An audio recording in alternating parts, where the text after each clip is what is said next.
Life for All presents Daily Food series, The Word of Life, The Fellowship of Life, and Living Stones for the Edification, the Epistles of John and Peter.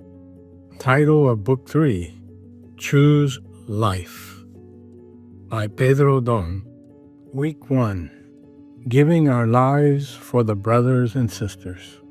Thursday, we want the blessing. Read with prayer. Now it shall come to pass, if you diligently obey the voice of the Lord your God, to observe carefully all his commandments, which I command you today, that the Lord your God will set you high above all nations of the earth.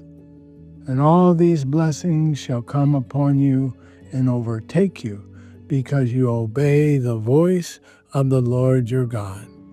Deuteronomy chapter 28, verses 1 and 2. We know that we have passed from death to life because we love the brothers and sisters. 1 John chapter 3, verse 14. We are no longer under the rule of the tree of the knowledge of good and evil, but are being supplied by the fellowship of life, the word of life, and the nature of God.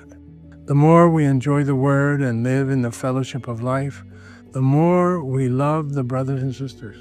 This proves that we are on the right path and are no longer ruled by death, but by life.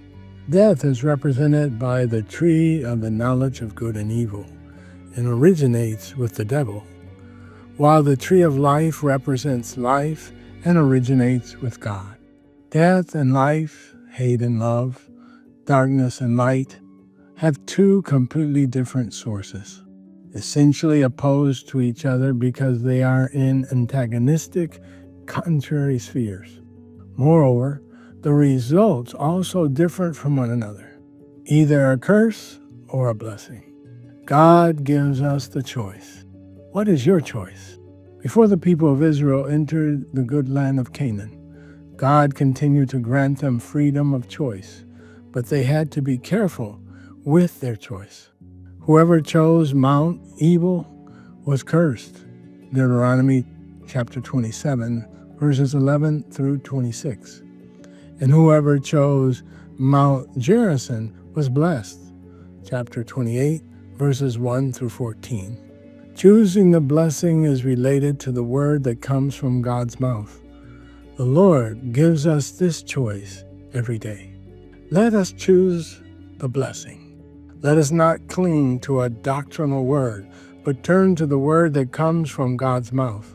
Now it shall come to pass, if you diligently obey the voice of the Lord your God, to observe carefully all his commandments which I command you today, that the Lord your God will set you high above all nations of the earth.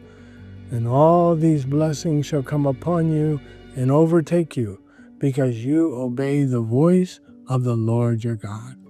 Deuteronomy chapter 28, verses 1 and 2.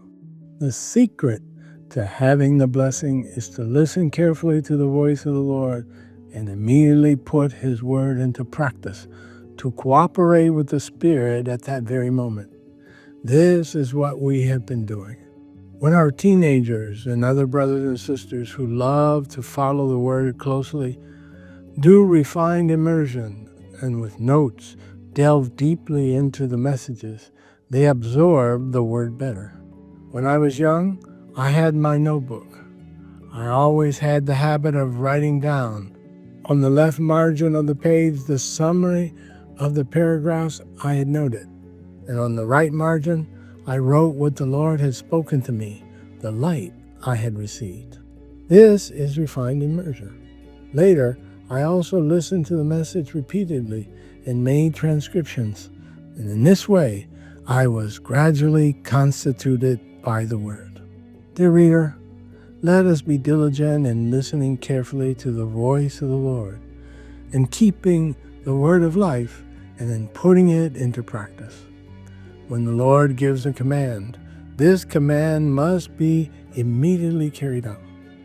We must not put it off until tomorrow. The Spirit is working vigorously at this moment, and we cannot miss the opportunity to cooperate with the Lord. Let us be diligent and quick to react.